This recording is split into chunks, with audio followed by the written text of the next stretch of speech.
పాత పద్ధతిలో ఈ టెంపరరీ రిజిస్ట్రేషన్ కావచ్చు, పర్మనెంట్ రిజిస్ట్రేషన్ కావచ్చు, స్పెషల్ నెంబర్స్, ఫ్యాన్సీ నెంబర్లు కావచ్చు, ఎట్లా ఉండేవి?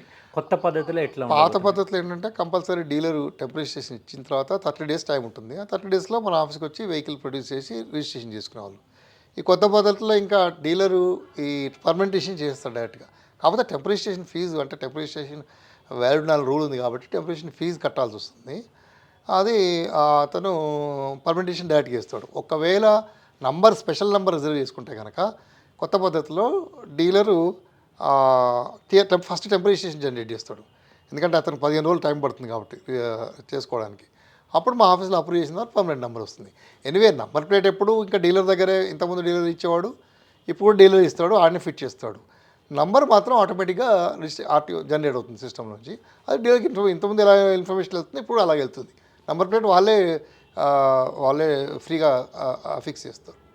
ఓకే. ఇప్పుడు నాన్ ట్రాన్స్‌పోర్ట్ వెహికల్‌లకు కావచ్చు, ట్రాన్స్‌పోర్ట్ వెహికల్‌లకు కావచ్చు, దేనికి మీరు చెక్ చేయాల్సిన అవసరం ఉంటుందా? ఉండదా? ఇప్పుడు ఓన్లీ పాత సిస్టమ్, కొత్త సిస్టమ్ ఏంటంటే నాన్ ట్రాన్స్‌పోర్ట్ 2 వీలర్స్, 4 వీలర్స్ మాత్రము ఆఫీస్‌కి రావాల్సిన అవసరం లేదు. మిగతావి బస్సులు గానీ, నాన్ ట్రాన్స్‌పోర్ట్‌లో ఉంటాయి కొన్ని. అలాంటి ట్రాన్స్‌పోర్ట్ వెహికల్స్ చాసిస్ కొని బాడీ కట్టించుకుంటారు. అవన్నీ కూడా ఆఫీస్‌కి రావాల్సొస్తుంది.